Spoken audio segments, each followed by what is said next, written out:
मेरी जेठानी रोज रात को ससुर जी की मसाज करने चली जाती और मैं बाहर से सुनती तो जेठानी की सिसकियों की आवाज आती थी।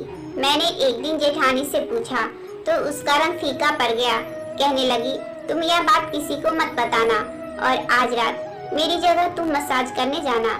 जब मैं ससुर जी के कमरे में गई तो ससुर जी ने दरवाजा बंद किया और जैसे ही लाइट ऑफ की मेरे जिस्म से जान निकल गई, क्योंकि वहाँ तो मेरा नाम पंखुड़ी है।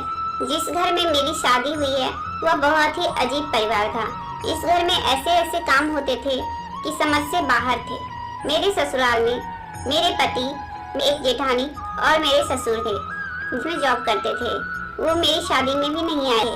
मेरे पति का नाम पंकज था। दरअसल हमारी लव मैरिज थी और मेरे घर वाले इस शादी के लिए राजी नहीं थे, लेकिन मैं पंकज से बहुत प्यार करती थी और ऐसे भी उनमें कोई कमी नहीं थी।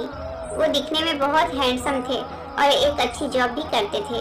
मैं चाहती थी कि हमारी शादी इज्जत और सुकून से हो जाए, पर ऐसा नहीं हो पाया।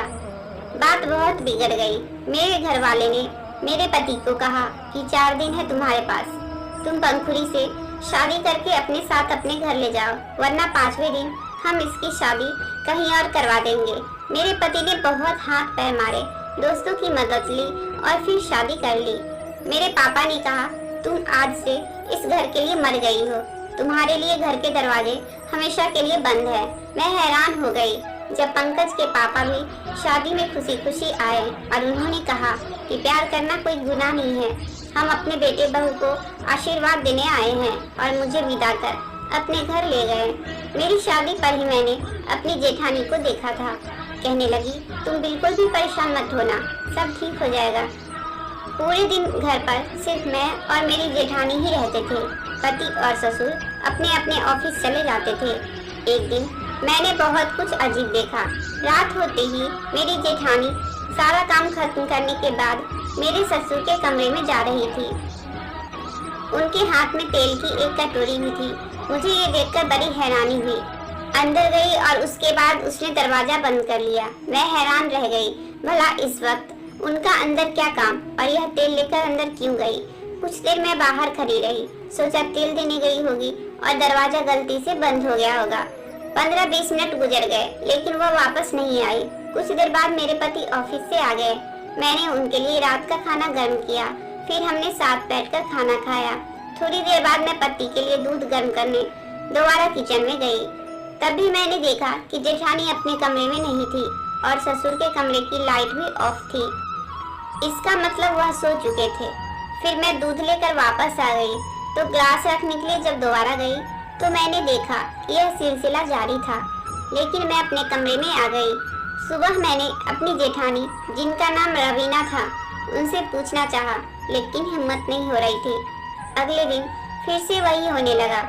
वह फिर रात होते ही सारे काम खत्म करके जब जेठानी को लगता कि सब घर वाले सो गए हैं तो तेल लेकर ससुर जी के कमरे में चली जाती।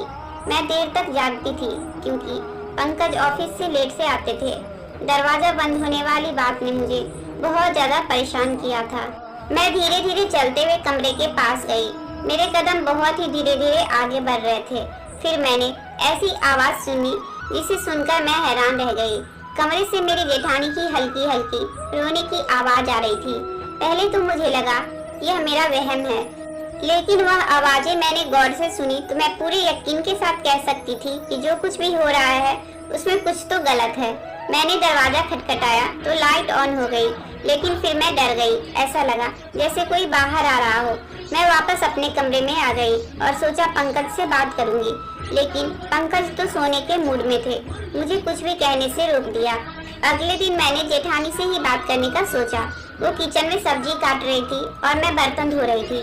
मैंने कहा कि रात को आप ससुर जी के कमरे में क्या करने गई थी? आपके हाथ में तेल था और आपने दरवाजा बंद कर लिया था। वह हैरान रह गई। उनको मुझसे इस तरह की बात करने की उम्मीद नहीं थी। कहने लगी कि ससुर जी के पैर में दर्द था तो मैं उनके पैरों में तेल लगाने के लिए गई थी। मैंने कहा चलो, मान लिया कि आप तेल लगाने के लिए गई थी, लेकिन दरवाजा बंद करने की क्या जरूरत थी? और आप तो अंदर आकर बैठ गई थी। मैं 2-3 बार चक्कर लगाकर आई थी तो मैंने देखा आप कमरे में थी ही नहीं। जेठानी ने मुझसे झूठ बोल दिया, कहा कि वो वॉशरूम में थी। इसलिए मुझे दिखाई नहीं दी होगी। वह मुझसे नजरें नहीं मिला रही थी। कहने लगी, मेरी तबीयत ठीक नहीं थी। फिर वह अपने काम में फिर से बिजी हो गई। मैंने कहा, क्या हुआ था आपकी तबीयत को? तो झुंझलाते हुए बोली, क्यों तुम इतनी सी बात को तूल दे रही हो? छोड़ो ये सब बातें, आज बहुत ज्यादा गर्मी है। उन्होंने बात का रुख दूसरी तरफ कर दिया था, लेकिन मुझे तो अंदाजा लगाना था, तो मैंने लगा लिया था। मेरी एक बहुत ही करीबी दोस्त थी। जब मैंने उसको यह बात बताया तो उसने इस बात को सुनकर उसे और भी ज्यादा हवा दी। वो अपने कानों को हाथ लगाकर बोली कि पागल तो नहीं हो गई हो तुम? जरूर दाल में कुछ काला है, तुम्हें पता लगाना चाहिए। मेरी जेठानी भी बड़ी अजीब तरह की औरत थी। चुप चुप रहती थी और बहुत ही ढीले ढाले कपड़े पहनती थी। कोई गड़बड़ जरूर थी। एक दिन हमारे घर एक पड़ोसी आई हुई थी। उनसे बातों ही बातों में मैंने बात की। वह कहने लगी कि तुम्हारा पति भी शादी से पहले विदेश जाना चाहता था, लेकिन उसके पापा ने उसे जाने नहीं दिया। मैंने कहा कि मेरा पति बाहर न जाए वही अच्छा है, मैं उनसे बहुत प्यार करती हूँ। उन्होंने कहा कि हाँ, रवीना का पति बाहर रहता है, बेचारी कितनी उदास रहती होगी। मैंने कहा कि नहीं, वह उदास तो नहीं रहती है, बिल्कुल नॉर्मल सी रहती है। तैयार भी होती है, हाथों में चूड़ियाँ, पैरों में पायल, माथे पर बिंदी और 16 श्रृंगार करती हैं। तो वो कहने लगी, हमने तो उसे बड़ा ही उदास देखा है, वैसे है बहुत खूबसूरत। मैंने कहा, हाँ खूबसूरत तो बहुत है।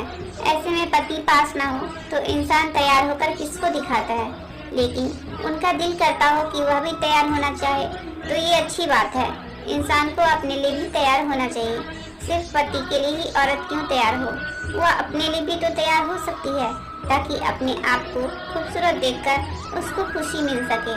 लेकिन मेरे समझ में ये बात नहीं आती थी कि जेठ अगर बाहर है तो इस घर में मेरे जेठ की कोई बात क्यों नहीं होती थी। ना ही उनका कोई नाम लेता था।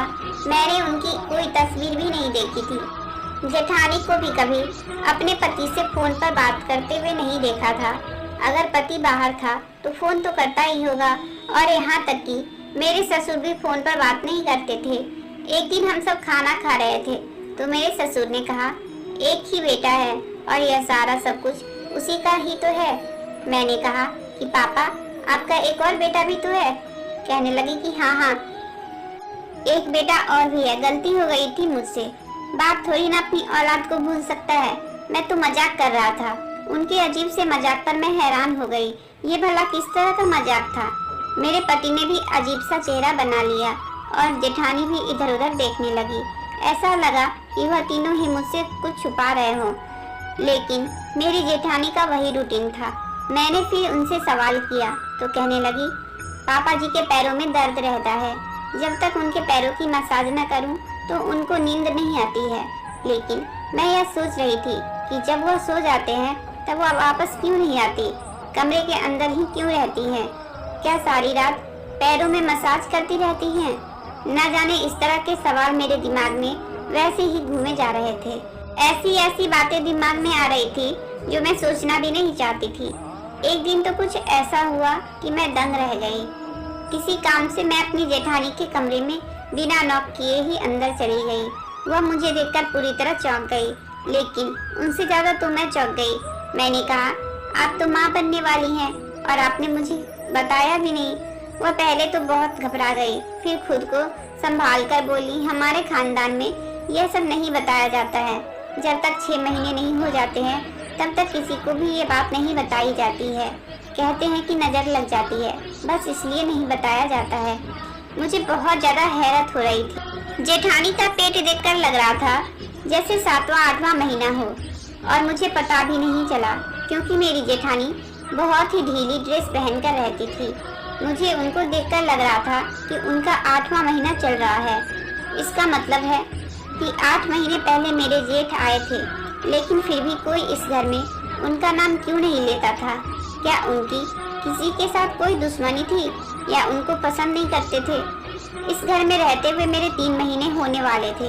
इन 3 महीनों में मेरे जेठ को मेरी जेठानी के लिए कुछ भी भेजते हुए नहीं देखा। ना कभी कोई मनी ऑर्डर आया था और ना ही कोई पार्सल।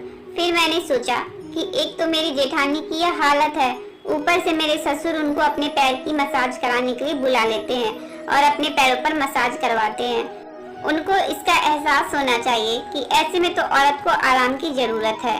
एक दिन हम सब खाना खा रहे थे तो मैंने अपनी जेठानी से कहा कि मैंने आपके लिए चाट बनाई है। ऐसी हालत में तो आपको चाट खाने का दिल करता होगा। मेरी बात सुनकर जेठानी के गले में जो खाना था वह उनके हलक में अटक गया और ससुर जी ने भी उनको हैरानी से देखा। फिर मेरे ससुर जी मुझसे कहने लगे, पंखुड़ी, तुम्हारे कहने का क्या मतलब? यह तुम क्या कह रही हो?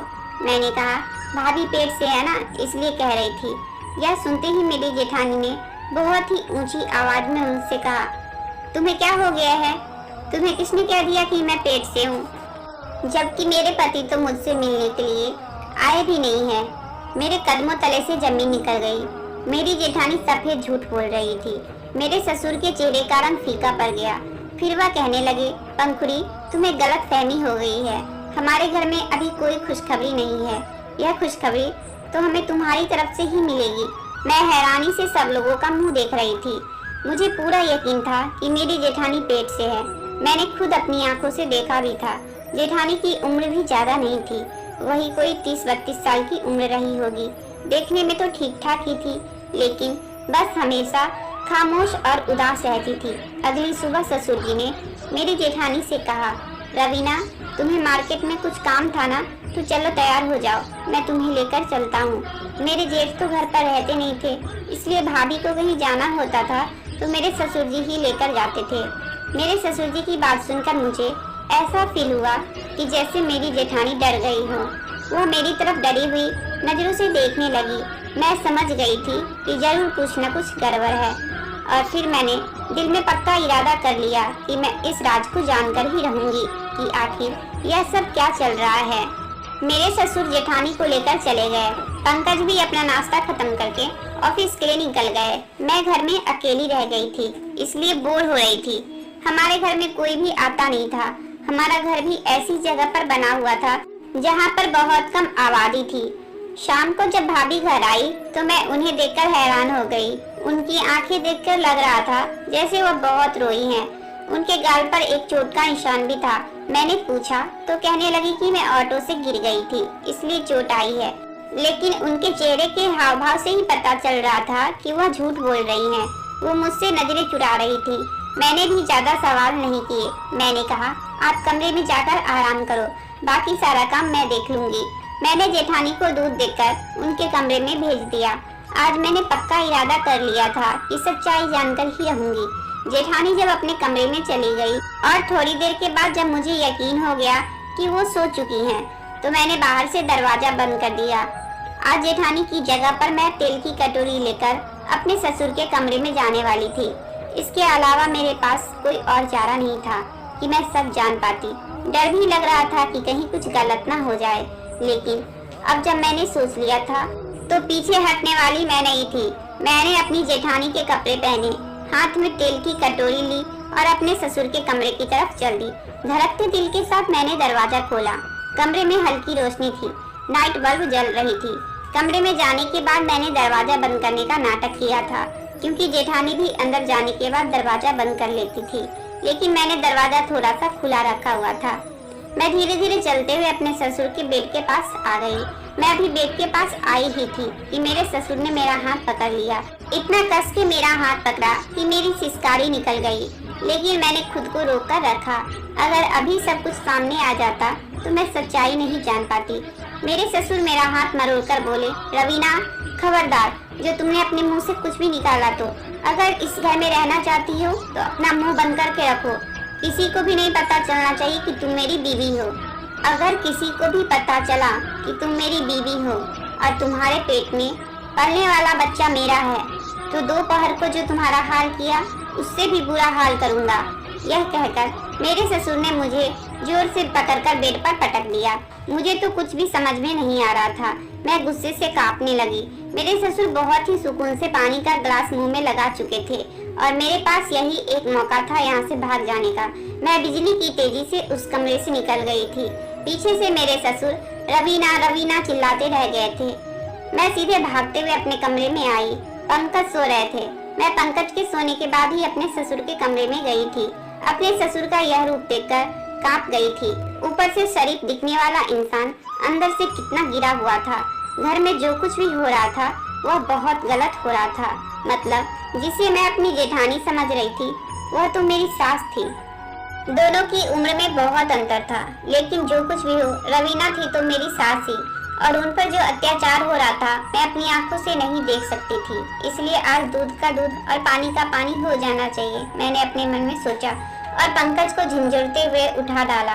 पंकज उठकर बैठ गए। वह हैरत से मेरी तरफ देखने लगे। क्या हुआ पंखुड़ी? मैं कुछ नहीं बोली, बस मैंने पंकज का हाथ पकड़ा और अपनी सास के कमरे में लेकर आ गई। मेरी सास अभी भी सो रही थी। शायद दोपहर के अत्याचार का असर था जो उनकी आंख नहीं खुली थी। मैंने अपनी सास को उठाया, उनका हाथ पकड़कर अपने ससुर के कमरे में ले आई। पंकज और मेरी सास मुझे हैरानी से देख रहे थे। दोनों को कुछ भी समझ में नहीं आ रहा था कि मैं यह सब क्यों कर रही हूँ। ससुर के कमरे में पहुंचकर मैंने लाइट ऑन कर दी। हम तीनों को कमरे में देखकर मेरे ससुर हक्का बक्का रह गए। फिर खुद को संभालते हुए बोले, क्या बात है, तुम तीनों मेरे कमरे में अचानक कैसे? पंकज और मेरी सास मेरा मुंह देखने लगे क्योंकि उन्हें तो कुछ पता ही नहीं था। फिर मैंने गुस्से से कहा, पापा जी आप अपना ड्रामा बंद कर दीजिए। आपकी हकीकत मुझे पता चल चुकी है। मैं तो आपको बहुत ही अच्छा इंसान समझती थी, लेकिन आप इतने गिरे हुए इंसान निकलेंगे मैं नहीं जानती थी। मेरी बात सुनकर मेरे ससुर हड़बड़ा गए। कहने लगे, बेटा यह कैसी बातें कर रही हो? आखिर तुम्हें क्या हो गया है? मैंने अपनी सास को आगे कर दिया। मैंने कहा, बताइए क्या रिश्ता है आपका इनसे? मेरे ससुर कहने लगे, तुम्हारी।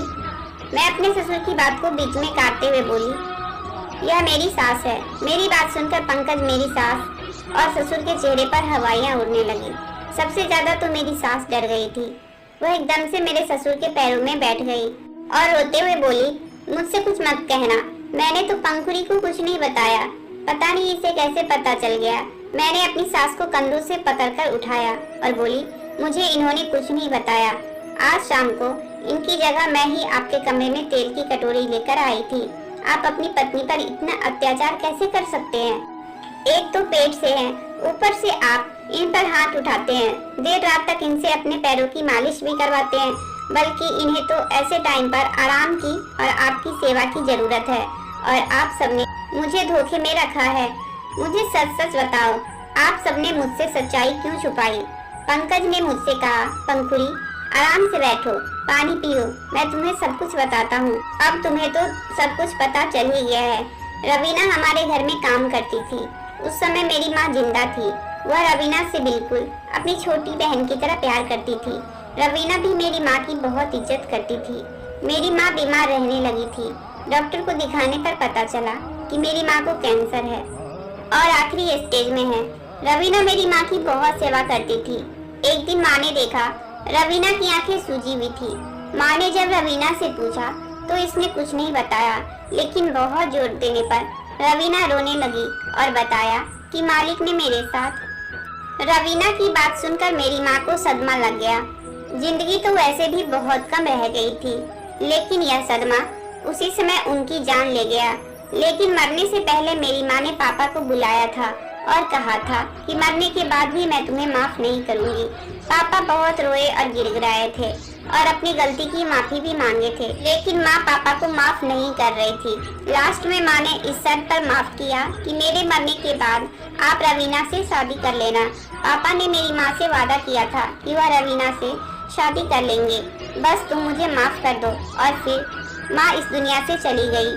माँ के मरने के कुछ समय बाद पापा ने रवीना से शादी कर ली, लेकिन पापा रवीना को मान सम्मान और प्यार नहीं दे पाए जो एक पत्नी का हक होता है।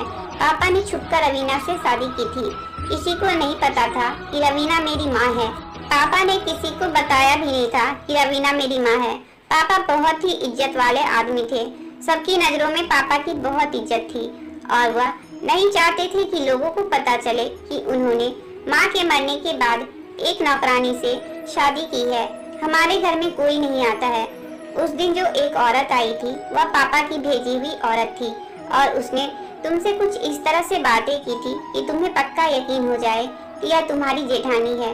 सब कुछ सुनने के बाद मैं पापा की तरफ बढ़ी थी। वह सर झुकाए बैठे थे, आंखों में आंसू भी थे। मैं पापा के पैरों में बैठ गई और बोली, पापा एक बार आपने जो गलती की थी हो सकता है अनजाने में की हो, लेकिन आप बार बार गलती कर रहे हैं और जानबूझकर कर रहे हैं। आपको पता है आपको ऐसा करने से मम्मी की आत्मा को कितना दुख होगा। उन्होंने रवीना को अपनी बहन समझा था और आप उसे इतना दुख देते हैं तो फिर मम्मी जी की आत्मा कैसे खुश रह सकती है। जो रिश्ता मम्मी जी ने मरने से पहले जोड़ा था उसे पूरे सच्चे दिल से निभाइए। इसी में आपकी खुशी है और मम्मी जी की भी खुशी है और रवीना की भी खुशी है। और आपके घर एक नया मेहमान भी आने वाला है। कल वह जब इस दुनिया में आएगा तो किसे अपना बाप कहेगा। कम से कम नए मेहमान की खातिर तो रवीना को सच्चे दिल से अपना लीजिए। दुनिया की परवाह करना छोड़ दीजिए कि दुनिया क्या कहेगी। पापा जी ने मेरी तरफ देखा। उनकी आंखों में आंसू थे, शायद पश्चाताप के आंसू थे। वो मुझसे कहने लगे, पंखुड़ी बेटा, आज तुमने मेरी आंखें खोल दी। मैं तो इसी डर में जी रहा था कि जब लोगों को पता लगा कि मैंने एक नौकरानी से शादी की है तो मेरी इज्जत का क्या होगा। लेकिन आज मेरी आंखें खुल गई। मैंने अपनी पत्नी से किए गए वादे को निभाया, लेकिन सच्चे दिल से नहीं। तो फिर मैंने कैसे सोच लिया कि मेरी पत्नी मुझे माफ कर देगी। बहुत बहुत धन्यवाद बेटा, जो तुमने मुझे रोशनी दिखाई है। फिर उन्होंने रवीना का हाथ पकड़ा, उसे बेड पर बिठाया और उसके पैरों में बैठकर उससे माफी मांगने लगे। रवीना, मुझे माफ कर दो, मैं तुम्हारा गुनहगार हूँ। मैंने आज तक तुम्हें अनजाने में कितनी तकलीफें दी है, लेकिन तुमने अपने मुंह से उफ तक नहीं किया। तुम बहुत महान हो। प्लीज एक महानता और कर दो, मुझे माफ कर दो। रवीना एकदम उठ खड़ी हुई और मेरे ससुर का हाथ पकड़ ली और रोते हुए बोली, प्लीज ऐसा मत कहिए, आप तो मेरे पति परमेश्वर हैं। आपने मुझे सच्चे दिल से अपना लिया है, यही मेरे लिए बहुत है। दोनों की आंखों में खुशी के आंसू थे। मैं भी बहुत ज्यादा खुश थी। अब इस घर में कोई भी परेशानी और तकलीफ नहीं थी। हम पति पत्नी और सास ससुर खुशी खुशी घर में रहने लगे। अगर आपको कहानी अच्छी लगी हो तो प्लीज वीडियो को लाइक और चैनल को सब्सक्राइब करें। आपका बहुत बहुत धन्यवाद।